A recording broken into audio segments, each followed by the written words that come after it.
আগে চোখ বোঝ। এই দেখ, এবার তোর বিশ্বাস হলো তো আমার ক্ষমতা কত?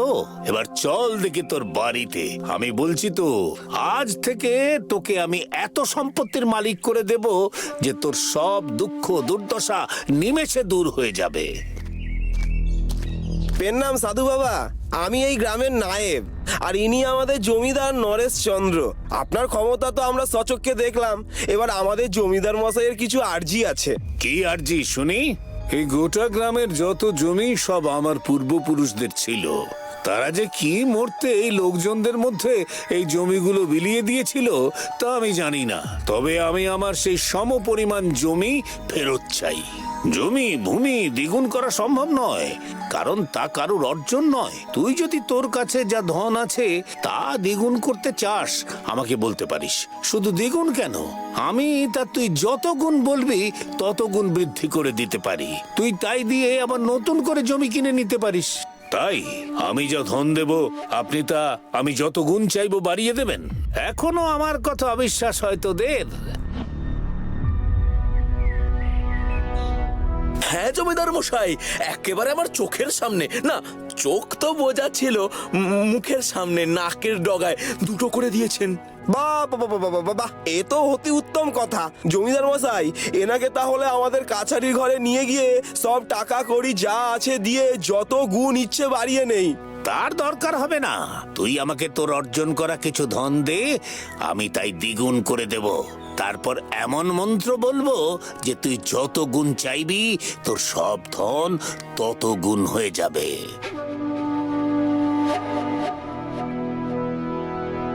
এবার তোরা সকলে চোখ বন্ধ কর, দেখ আমি কেমন এটিকে দ্বিগুণ করে দিই। মোটে দ্বিগুণ করে কি লাভ সাধু বাবা? করছেনই যখন একেবারে 4 গুণ করে দিন। না না, মাত্র 4 গুণ করে কি হবে? বাড়ির বাকি ধনরাশি করার হলে পরে করব, আগে আপনি এটিকে 10 গুণ করে দিন। আচ্ছা আচ্ছা, তোর কথা মতোই আমি এই ধনরাশি 20 গুণ করে দিচ্ছি, কিন্তু এত সোনার মোহর তোরা একসঙ্গে নিয়ে যেতে পারবি তো? সে আপনি চিন্তা করবেন না, আমাদের জমিদার মশাইয়ের কথায় এই গোটা গ্রাম উঠে বসে। না না, তা বললে হবে না। যার ধন বৃদ্ধি পেল তাকেই এই ধনরাশি নিয়ে যেতে হবে। তোরা বরং আগে গোটা 5 বস্তা নিয়ে আয়। বস্তা? আচ্ছা, মুশকিল হলো, গ্রামে টহল দিয়ে বেড়াচ্ছি, এখন বস্তা কোথায় পাবো? আমি নিয়ে আসছি জমিদার মশাই, আপনি কোনো চিন্তা করবেন না।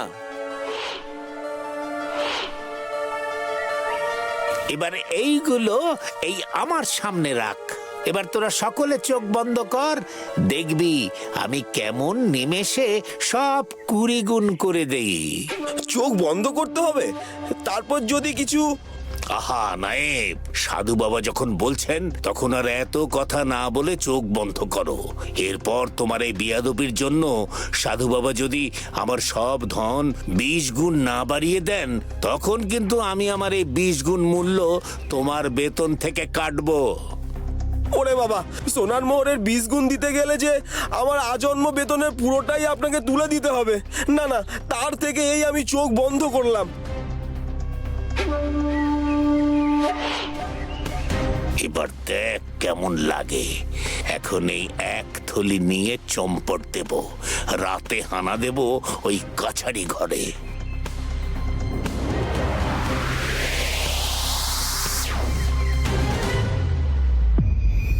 এই সাধু বাবা কোথায় গেল? আর বস্তাও যে খালি, তবে কি? না না জমিদার মশাই, ওই দেখুন একটা বস্তা ভর্তি। আমার মনে হয় 20 গুণ মোহর ওই একটা বস্তাতেই ধরে গেছে। তাই নাকি? খোল খোল দেখি।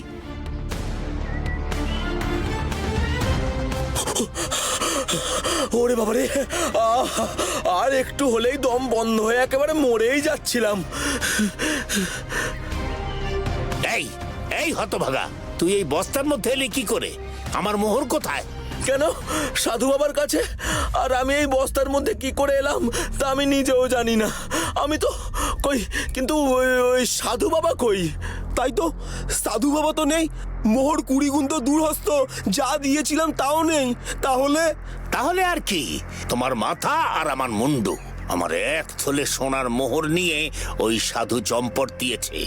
ও বেটা সাধু নয়, ভেকধারী চোর ছিল। সব সব দোষ এই পরেশের। আমার মনে হয় ওই ওর সঙ্গে জড়িত।